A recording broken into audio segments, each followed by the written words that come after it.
feeling like a shark in a shrimp tank. Big fish, small pond in the shrimp tank. Hey everybody, welcome to the post-show wrap-up of the Shrimp Tank. I'm your co-host Ted Jenkin, of course with my co-host Lee Hosman today and our guests Gordon Morse and Lauren Kelley, the co-founders of MK Atlanta. If you were thinking to yourself at some point, boy, I'd really like to get somebody in to help me grow my business and maybe one day sell it, but I don't want one of these 10X coaches that's going to charge me a lot of fees up front. You have got to check out the entire podcast that we had today at shrimptankpodcast.com. And as always, go to iHeartRadio to download us. What are you going to do? Listen to morning rush hour radio in the car? Wouldn't you rather get an education, an MBA education in the car that will give you a combination of street smarts and book smarts? That's what we do right here on the Shrimp Tank. You know, so I found it really interesting when you guys were talking about your model, and I'm going to ask about that, but most consultants charge a retainer fee, they charge a flat fee of money, Yeah. and what's their motivation? It seems like their motivation is just to charge hourly, where you guys have a whole different model at MK Atlanta. Could you describe what you do and how you do it? Absolutely. So we view ourselves as a think tank that executes.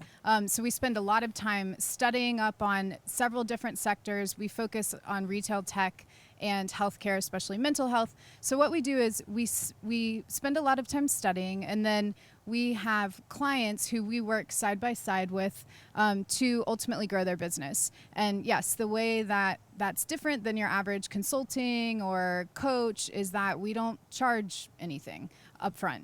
There's no upfront charge. There's no hourly payment. We don't deal with invoices. We simply share in the revenue that we help you generate. And we have a different percentage, you know, depending on the model, and we figure that out with you. But yeah. That's wonderful. Thanks. You know, there are a lot of business owners that may be watching the post-show wrap-up, and we talked about a lot of things on the show, but one thing we didn't get to I think would be interesting is that a lot of owners fail because they simply don't get the right talent on the bus. And what do you think you need to do in today's environment? Unemployment is still north of 10% to try to hire and retain the best talent for your company. Great question. Probably one of the biggest questions facing America right now, at least corporate America, business owners all over the country. We believe that hiring great talent is a function of the process that you put them through to hire them. I think a lot of companies make a mistake of just putting it off. The owner isn't necessarily as deeply involved. They're layers. We really believe that it's about putting them through a very serious vetting process, like we do for our clients. Exactly. We put them through a very serious vetting process before we engage with them. And we feel like hiring is the exact same way. Yep. You've got to vet the employee. Yes, Really vet it. significantly. And we did that for one of our existing clients. We vetted and hired their employee, and she is a star. Home run. It's Home run. Well, you Home know, run. so you guys invest so much energy and effort into your clients, of course. You share the risk, you share the reward. Describe that in more detail, because I love the fact that you guys have skin in the game with your clientele. How do you work on that component, as well as if the client sells their business, how do you guys both benefit on that as well? Okay, I'll start with that and then pass it off. Our model is about collective prosperity. We believe collective prosperity is like the center and the fire in the new paradigm.